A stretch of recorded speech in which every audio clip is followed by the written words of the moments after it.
মাইলস্টোনে বিমান দুর্ঘটনায় নিহত চিতলমারীর শিশু শিক্ষার্থী ফাতেমার বাড়িতে শোকের মাতাম।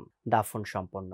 রাজধানীর উত্তরায় মাইলস্টোন স্কুল অ্যান্ড কলেজের বিমান দুর্ঘটনায় নিহত শিশু শিক্ষার্থী ফাতেমা আক্তারের মৃত্যুতে শোকের কালো ছায়া নেমে এসেছে বাগেরহাটের চিতলমারীর কুনিয়া গ্রামে।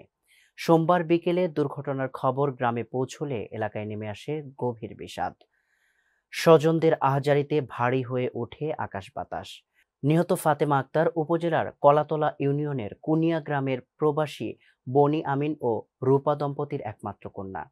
সে মাইলস্টোন স্কুল অ্যান্ড কলেজের তৃতীয় শ্রেণীর শিক্ষার্থী ছিল। প্রিয় সন্তানকে হারিয়ে শোকে বিহ্বল বাবা বনি আমিন কুয়েত থেকে জরুরি ভিত্তিতে দেশে ফিরে এসেছেন।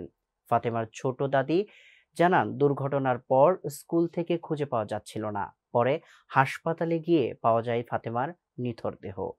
রাতেই তার মরদেহ গ্রামে পৌঁছেই। মঙ্গলবার সকাল 10টায় জানাজা শেষে কুনিয়া কওমি মাদ্রাসা কবরস্থানে তাকে দাফন করা হয়। নিহতের চাচা জানান, ফাতেমা 3 ভাই বোনদের মধ্যে বড় ছিল। তার স্বপ্ন ছিল ডাক্তার হওয়ার। দাদিও চেয়েছিলেন নাতনিকে চিকিৎসক হিসাবে গড়ে তুলতে। এখন সেই স্বপ্ন শুধুই স্মৃতি হয়ে রইল। এই মর্মান্তিক মৃত্যুতে পুরো গ্রামে নেমে এসেছে শোকের ছায়া। এলাকায় বিরাজ করছে নিস্তব্ধতা।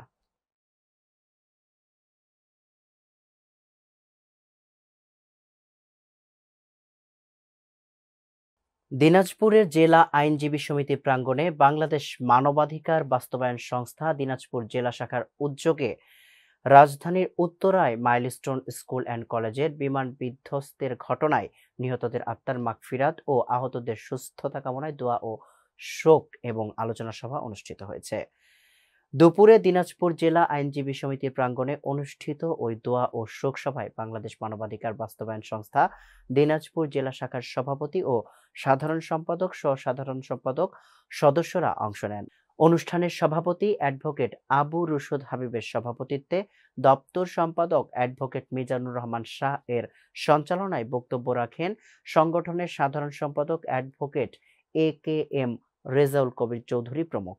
এছাড়াও অনুষ্ঠানে উপস্থিত ছিলেন কোষাধ্যক্ষ সুপ্রিয় ব্যানার্জি, অ্যাডভোকেট মাসুদ রানা, সাবিনা ইয়াসমিন, লাইলাটুল রিমা সুরুচি, দিলারা বেগম রানু, AKM শাহজাদ হোসেন খান মুন্না, মোকাররম হোসেন, ফয়সাল আহমেদ, সদস্য নুরুজ্জামান, নির্বাহী সদস্য সাংবাদিক SM আজহার রেজা, মিজানুর রহমান, SA স্বপন, অফিস সহকারী আবু সাদাত সায়েম প্রমুখ।